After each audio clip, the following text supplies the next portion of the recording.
Deixa eu contar uma história aqui para iniciar para você. Eu estava ouvindo hoje uma entrevista com William Emerson numa rádio americana. É um link que eu encontrei na internet. É sempre muito bom poder ouvir o William Emerson, que ele é o pioneiro, um dos pioneiros da psicologia pré-perinatal. Ele estava contando um pouquinho da história dele lá em meados dos anos 70 na faculdade de psicologia e algumas pessoas convidaram ele para, através de algumas técnicas que estavam descobrindo ali na época, fazer alguns trabalhos com ele, né? Eram técnicas de respiração. Submeteram ele ali a alguns exercícios respiratórios deitado ali num divã, e ele disse que quase que instantaneamente, assim, em 5 minutos, começou a sentir uma pressão na cabeça, o corpo começou a aquecer demais, começou a faltar o ar, e ele começou a se emocionar, vir emoções, tristeza, e ele teve alguns flashes, como se ele fosse um bebê muito pequeno, assim, de dias, né? Então, a pessoa que estava ali conduzindo ele, trouxe ele de volta, começou a conversar. Imagina que isso nos anos 70 lá, então era tudo muito novo,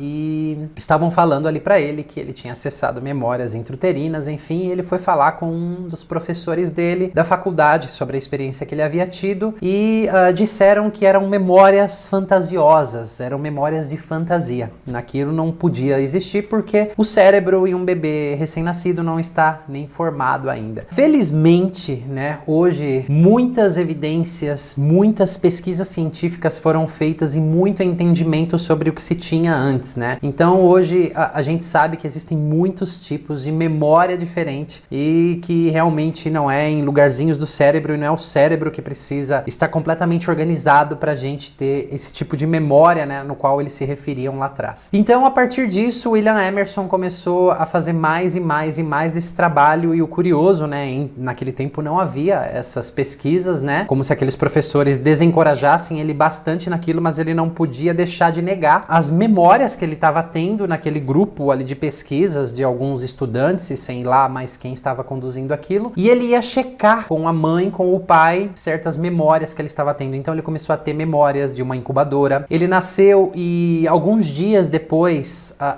uma irmã gêmea dele também havia falecido, né? Então ela ficou viva só alguns dias, ele foi parar na incubadora e ele quase morreu ali. Enfim, ele começou a ter memórias muito claras daquilo, da luz entrando na incubadora, das pessoas passando, inclusive do período que ele ficou ali na incubadora, e ele foi questionar isso com a mãe dele, ele foi questionar com algumas pessoas e 95% das informações batiam, né? Então, como assim? Eles estão dizendo que não tem memórias, mas isso, por um outro lado, que o professor desencorajou ele, isso encorajou ele a continuar essas pesquisas, né? Quem estava à frente desse campo lá em meados dos anos 70 era considerado louco, né? Que isso realmente não tinha um embasamento. Foi até curioso, eu não sabia disso, mas nos primórdios de Freud, né? Freud não chegou a explorar muito sobre o território intrauterino, até porque não se tinha meios, não se tinha tanto conhecimento, mas ele, em suas intuições, ou sei lá o que, ele escreveu alguma coisa sobre isso, né? E o Emerson estava mencionando até sobre isso. Eu não conheço esses escritos, salvo que em um outro dia, lendo um livro de psicologia pré-perinatal, uma psicanalista, né? Trabalhava ali com bebês e tem muita afinidade com a psicologia pré-perinatal. Ela relatou até uma frase de Freud falando que muito